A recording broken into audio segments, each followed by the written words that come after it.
Before this video starts, I would like to apologize for the food in my tooth. I'm acknowledging it, it's there. Let's forget about it. Moving on to the video.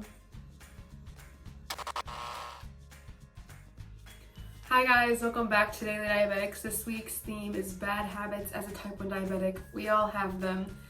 Some of them are worse than others, but I'm gonna share a few of mine. The first one I'm going to share, I really feel because this happened to me last night and I've been dealing with the consequences all day long. And that is running out of insulin in the middle of the night. So like pump users, your pump runs out of insulin in the middle of the night and you're too tired to get up and put a new one on. So you go X amount of hours without insulin, and so then you skyrocket and you're high.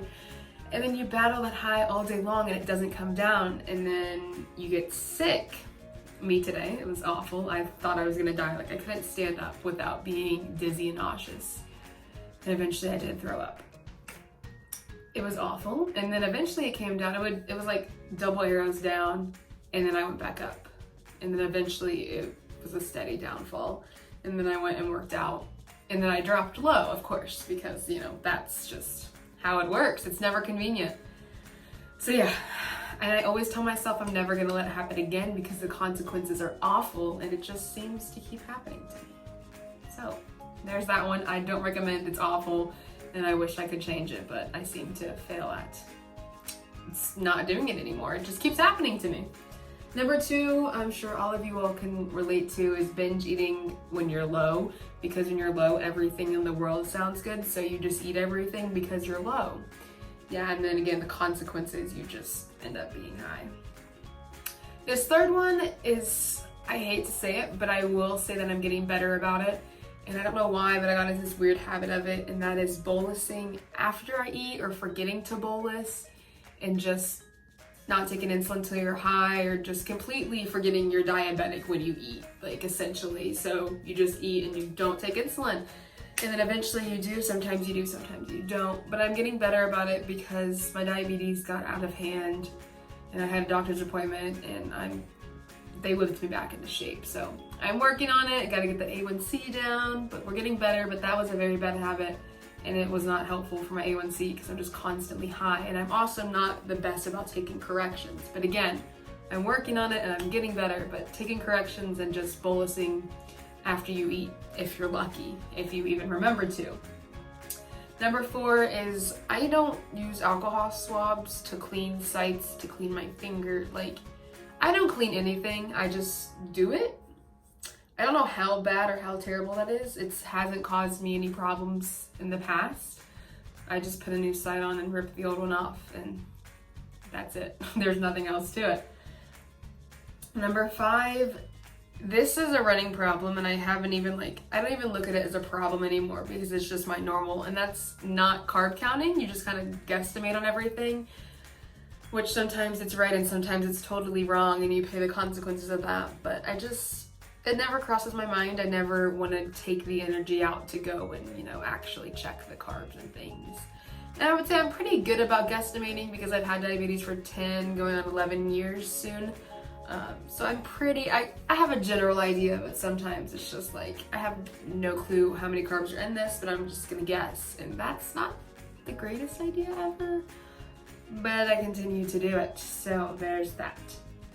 Number six is kind of a weird one. It's not necessarily I don't know how to explain it, so I'm just gonna say it. It's being overly defensive. Like, if people say things about diabetes and they don't specify type 1 or type 2 and they associate type 1 with type 2 when they're not the same thing, just getting really triggered about that and like not really understanding that these people they're the uneducated ones.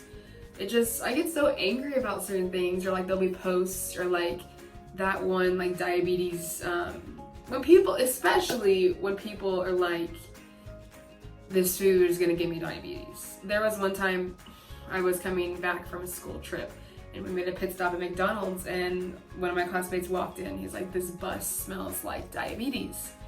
And this was like 4 years ago, and I remember it just because it triggered me so badly. And just saying this food is gonna give you diabetes, like, I get it, I get what you're trying to say and where you're coming from, but it still frustrates the crap out of me, and it's so annoying and I can't stand it. So yeah, just being overly defensive and really protective about it, I guess, in a sense. And the last one, number 7, last but not least, and this again is like a bad habit in the past. I don't have this one currently, but I went on this streak of just not wearing my Dexcom. Like, I'm privileged, I have this Dexcom and I'm grateful for it. I promise I'm grateful, I'm blessed, blah, blah, blah. But I just didn't wear it for a while. Just because I don't even have it. Well, my excuse for the G5 was that that thing was painful, but the G6 doesn't hurt at all. And now I am wearing it again. Again, the doctor's appointment kind of whipped me into shape. But that was like 2 appointments ago, I think. But ever since, I have been wearing my Dexcom. And I will say, when you wear your Dexcom, it's so much easier to manage it. But there was just something, like a mental block in my head about like putting a new Dexcom on when the old one expires.